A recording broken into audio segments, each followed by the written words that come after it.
Hello and welcome back to Hank's Yarncast. My name is Casey. I'm the owner and operator of Hank's Yarn Parlour here in Belfast, Northern Ireland.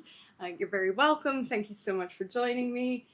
Just a little podcast where I have a chat about what's going on in the shop and also what I have been knitting and crocheting on.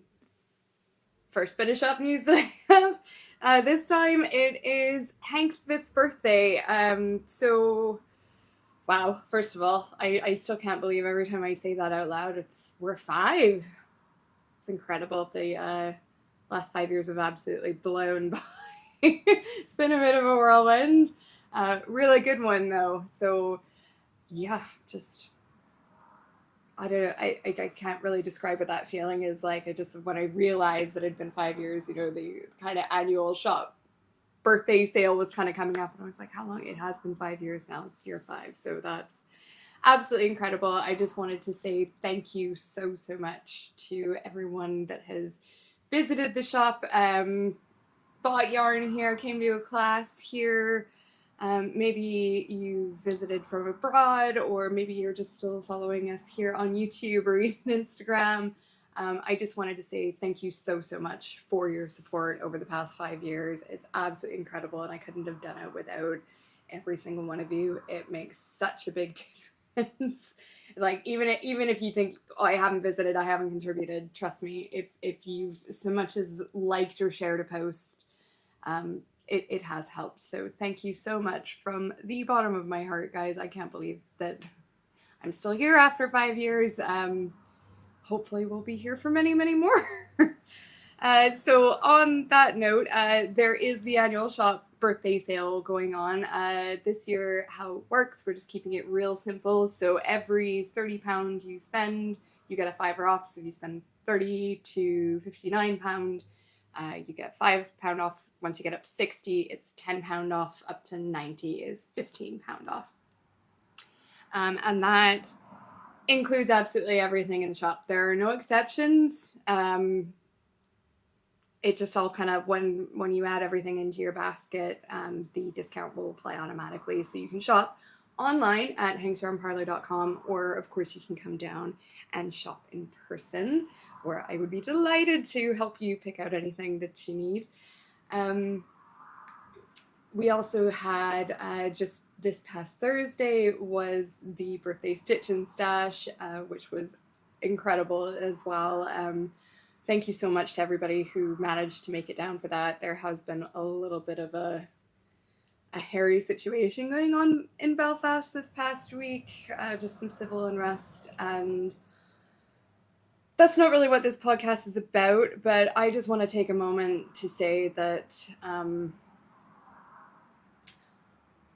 that sort of behavior really makes me ashamed to be a part of this city. I'm not ashamed to be a part of this city. I'm ashamed that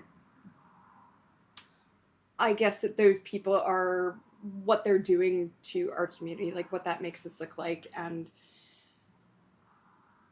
first of all, I can't believe that in this day and age that is even a thing, that we still can't just learn to get along with our neighbors, and that we have to alienate and isolate people from different backgrounds. That's absolutely asinine to me. There's no need for it. It very clearly does not benefit anyone. And I know just in and around the shop and in and around at home, like, so many of my friends and neighbors have been absolutely terrified this week. And of course there's also, just for literally everybody that works here, or lives here rather, it does impact just being able to move around, being able to even just get out of your house to go to the grocery store, being able to get a bus into town, things like that. Like, it's very disruptive, and obviously utterly terrifying if you're an immigrant here. And I am an immigrant, but I am lucky enough that I'm white and I speak English as my first language, so they're not really picking me out of that woodwork. And even if it was strictly about migrants, which it's not, let's be frank, this is absolutely about race, about singling out people for their differences and saying you're different from us and we don't want you here. And that's disgusting, frankly. I'm not okay with that in any sense. And I just want to reiterate that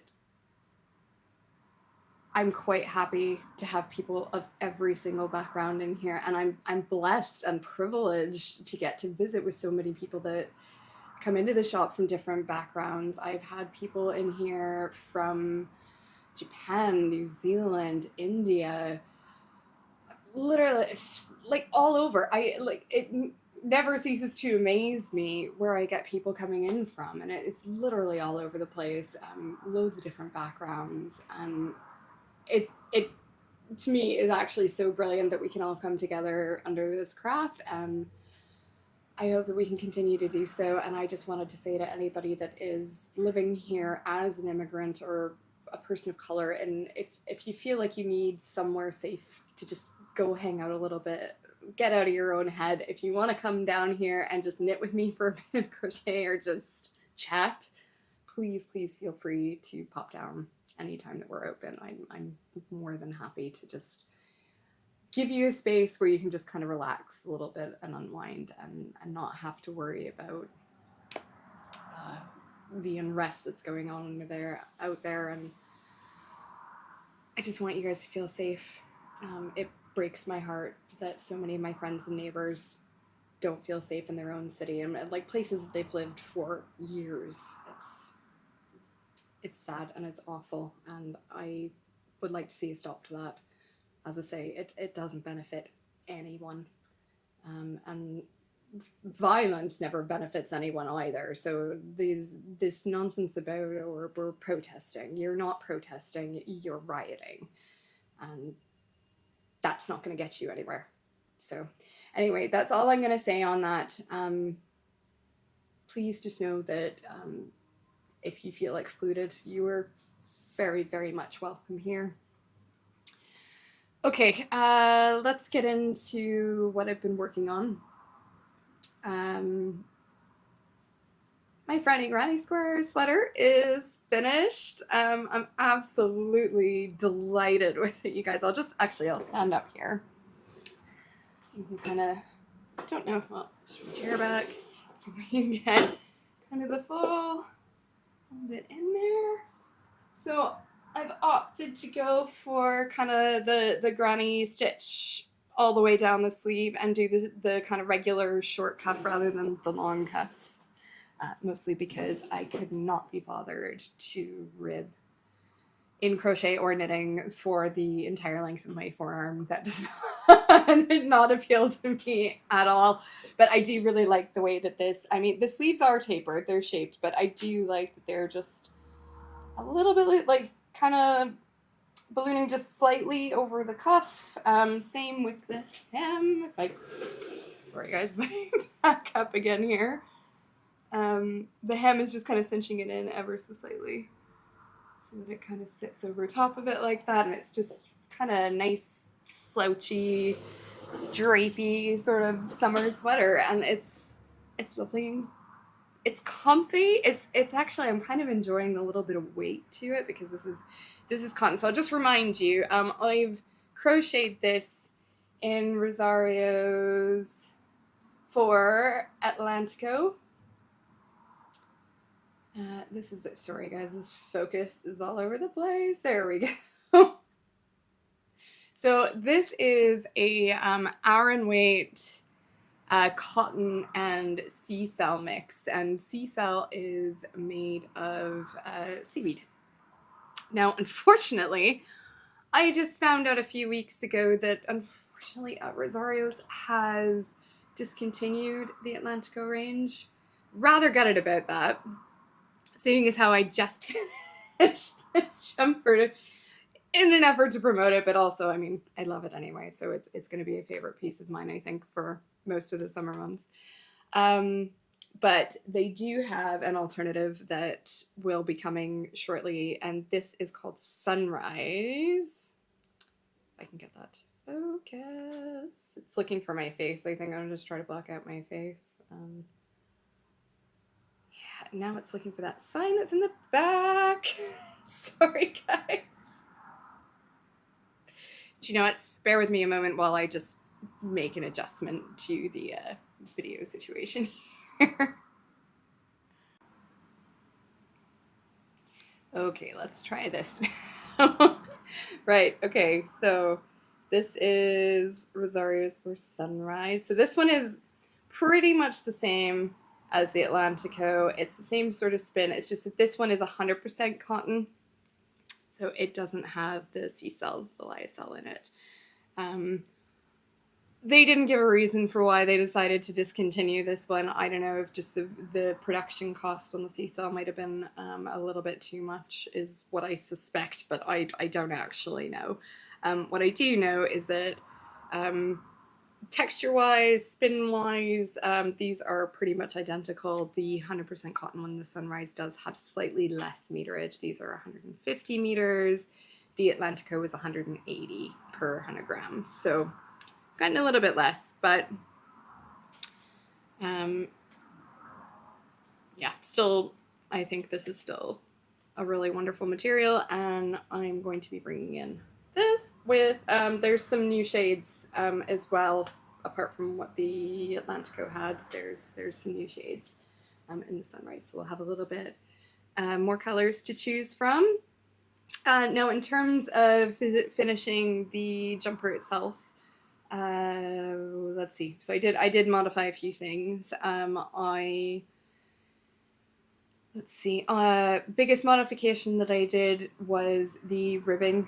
I'm pretty sure I talked about this few episodes ago, last time I talked about it, that so I absolutely cannot stand doing crochet ribbing. It is an even bigger slog to me than knitting ribbing.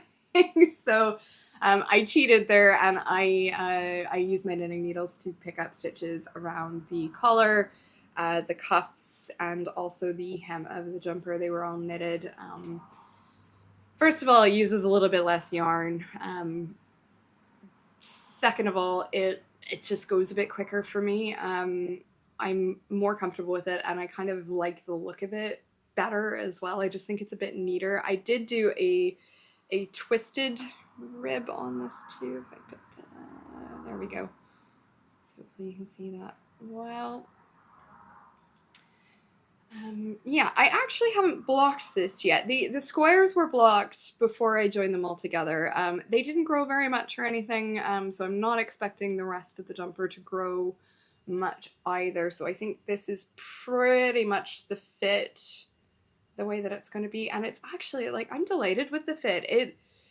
It kind of came out with just the right amount of ease, and it's sitting on my body how I expected it to. It fits exactly how I expected it to, how I wanted it to, and that's not too shabby, I think, for my first crocheted garment. I'm right pleased with it. Yeah, I don't know. I don't really know what else to say about it. I think I had mentioned to you that I was a little bit worried about whether or not I should incorporate more of the white into it. I decided not to in the end. But I'm happy with the way that the color's striped on it. I think it looks pretty good. So happy days. Now I've only got one new cast on to show you guys. Mostly because I've been knitting class and shop samples like mad.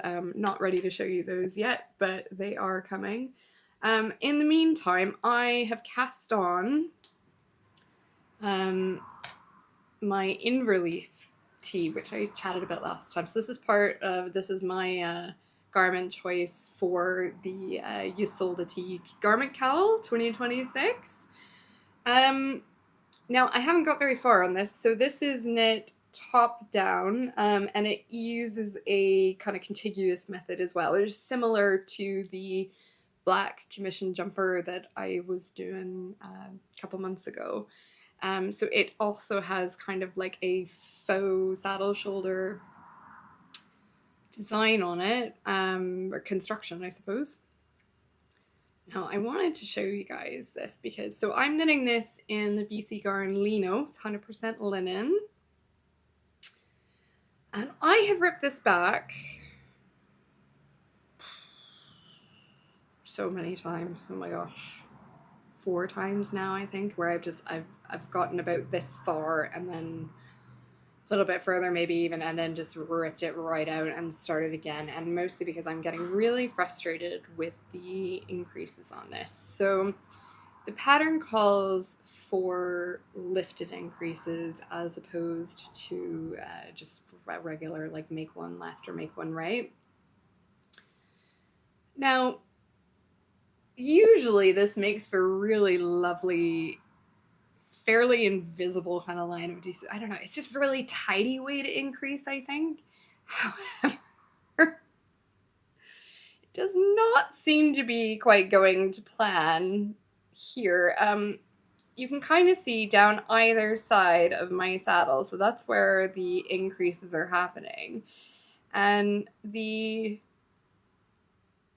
stitches are really, there's just like wherever the increase is lifting into that other stitch, it's really pulling it out of shape. So I'm getting this like ladder on either side of my saddle. And it doesn't look great. I'm not that pleased with it, which is why I keep ripping it out and trying again, just thinking maybe I've done something wrong or my tension is maybe, and like, honestly, plant-based fibers and linen in particular, there's no give to it. So I do realize that there's gonna have to be a certain amount of allowance for just not really tension issues, that's what I was gonna say. But I think I just kind of got to keep in my head that the stitches in this will relax quite a bit when they're blocked. So, although having said that, these gaps just do seem like really big to me. And seeing as how this is the 4th time that this has gone on, and I really want to use these increases, I had thought about maybe just switching back to just a regular make one right and make one left. But I do kind of just, the way that they sit in the pattern. Now, the pattern is not written for linen. The pattern, I believe, is actually written for like a cashmere. She's done her sample in like a cashmere lace yarn, cashmere silk yarn, I think, which definitely would have some elasticity and drape a little bit differently than the linen. But I am determined to make this work. So I decided I'd do a little experiment. I tried this increase on a bit of merino instead, because I kind of wanted to just see, is this something that I'm doing wrong or is it a factor of the yarn? So I did myself just kind of like a little tiny swatch. And if I hold that up, so you can get that to focus. So I've started at the bottom, and the first kind of like a couple of centimeters from the bottom here, I've done the same way that I've been increasing on my Inverleith with the linen, and there is still like, there's a little bit of a gap. So right, try and get that in the center, a little bit of a gap here. But definitely the elasticity of the yarn, like you can only really see it if I pull it apart. And I think once this were blocked, like you can it kind of disappears down the side, and it makes the saddle kind of center column here a little bit more pronounced, so that saddle almost seems to like sit over top of the rest of the knitting, which is how it looks in the photos of Ysolda Garment sample. And I think it does look quite nice, but considering the gap that I was getting with the linen, I thought, well, what if I tried twisting the lifted increase so that there wasn't such a big gap there. So I did a few rows right underneath the needle here as well that are just, sorry, my fingernails are probably in the way there, that where I've twisted it. And that has definitely got rid of the hole, but you can also kind of, you can see where the stitch is twisted. Like it's kind of creating a little bit of like, definitely a line. And it doesn't look bad. I kind of can't make up my mind with this one, whether I think that's going to really improve things. It does distort, I mean, both of them do to some extent distort the stitch on either edge of the saddle. So I think what I'm going to do before I rip this out any further, before I go back again and start it up this time, I think what I'm going to do is I have a few more rows to go on this before I would finish what would be kind of the saddle and then start moving into increases for like the sleeve cap. So I think what I might do is just get that far. It's only a few more rows, so it won't be that much more time or effort. I think what I'm going to do is get up to that stage, toss this on a barber cord and block it, just to see how well those increases, the gaps there, just see if I can get them to even out that amount of yarn between the increase in the surrounding stitch so that that ladder kind of closes up. If I tug on it a little bit, like vertically, then they do kind of disappear a little bit. So I have a feeling that blocking will sort some of this out. I'm just not sure if it'll sort it out enough. I'm not 100% sure if I'll be happy with how it looks anyway. So, but I think it would be worth trying it at that stage. Just to see. I'm not just crazy about how it looks now, and I'm not really crazy about the idea of starting it over for a 5th time. And it's not the fault of the pattern. The pattern is clearly written. It's not really the fault of the yarn either. I think it's just maybe not the best mix, or I need to find a more suitable increase for this particular yarn, because linen does start out a bit stiff. It's funny because I've worked this little section of the yarn so much, this is actually softening up so much already compared to like how the rest of the ball feels. By the way, this is the Bordeaux colorway in the linen. Really lovely deep purple, reddy purple, maroon, I suppose you could call it. Yeah, loving the color. Just not crazy about the increases. So I haven't really got past the first block of instructions. But the pattern itself is definitely easy enough to follow. I think I'll throw another photo of it up here so you guys can see it again. I think once I get the increases sorted out, we'll get there one way or another. If it doesn't block out, guys, I think what I'm going to do is I will restart it one more time with just regular make one left and make one right increases, because those work fairly well for me for the other jumpers that I've made. And I was trying really hard to stick with the pattern here, but I'm just not sure if it's suiting the yarn. So we'll block it, see how that goes, and then take it from there, I suppose. But the other thing that I wanted to modify on it, that I planned to modify on it, so she's got it kind of straight across the bottom, but I think I want to do like a little bit more of a dipped hem. I'm probably actually going to dip it on both. I'm going to round the hem on both the front and the back, I think. I just kind of like having that little bit of shaping so it's not straight across. I don't know. Something about it just feels more...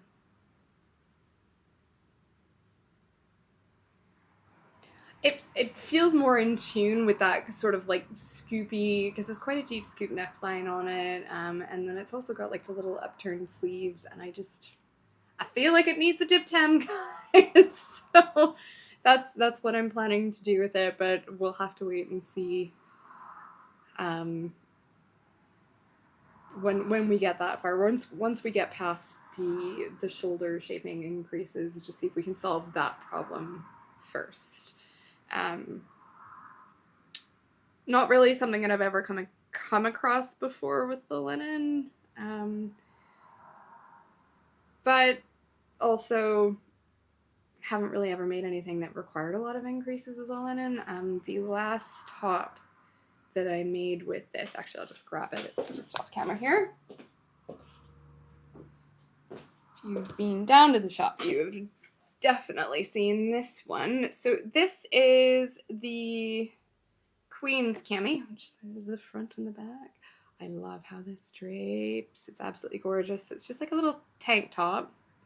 It's got a folded hem on it and just some I-cord around the neck and the armholes.